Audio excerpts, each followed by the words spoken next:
Haven Home Health and Hospice has been providing compassionate expert care to families across the Ozarks for over a decade. And today I have the pleasure of welcoming back John Ray and Alex Wallace. Good morning, gentlemen. Thank you so much for coming back in studio to talk about Haven Home Health and Hospice. Good to be here, Maddie. All right, so today we're going to focus on the third pillar of, Haven Home Health and Hospice, and that is nutrition and hydration, which I feel is something we have learned about since we could probably walk, talk, and, elementary school, let's call it that. Very important parts of, maintaining our independence, which we don't really think about as we're growing up. But, what role do, hydration and nutrition play in allowing someone to maintain their independence?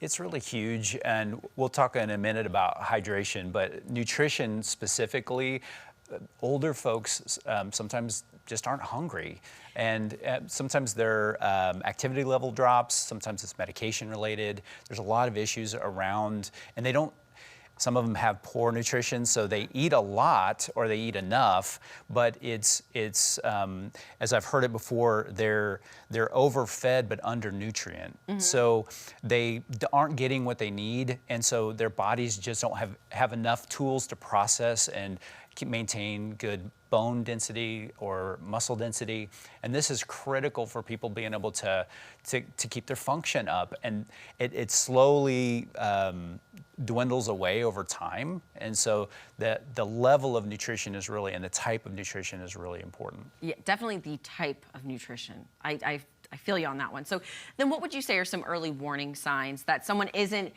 eating enough nutritious food or drinking enough water, staying hydrated? What are some of those early warning signs?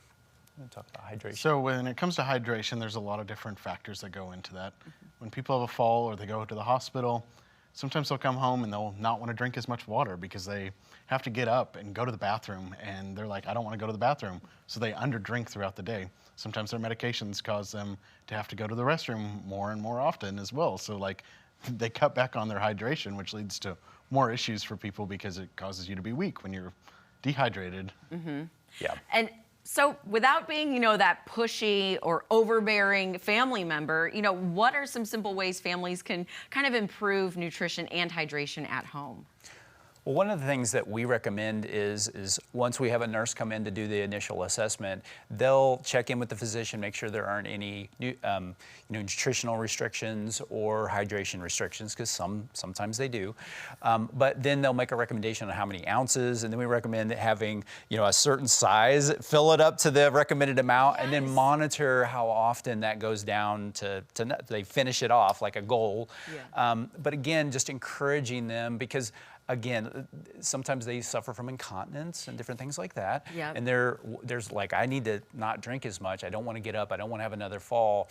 But what happens is they can also get a UTI from not drinking enough fluids. They get dehydrated, and that UTI actually creates more balance issues long term. And so it starts this vicious cycle where they don't want to drink, they don't want to get up, and now that not drinking is actually causing more balance problems. Which is crazy. And both my grandfather and my grandmother experienced everything you just said, from not wanting to drink enough to getting the UTI to then having balance issues and seeing almost hallucinations. So yeah, it's very scary. And families are under a lot of stress because they can't be there all the time. They can't monitor these things.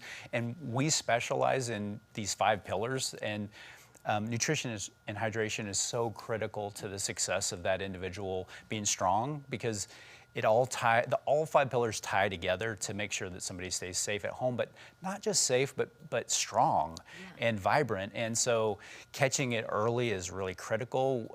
Once somebody goes to the hospital because of a fall, the chances of them having another fall go up almost 50%. Mm-hmm. So it's really critical that we get involved as early as possible.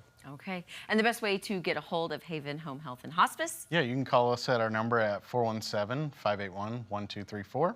or our website, havenhome.us. All right, you guys, and a good reminder that fueling the body properly is one of the simplest ways to stay strong and stay at home.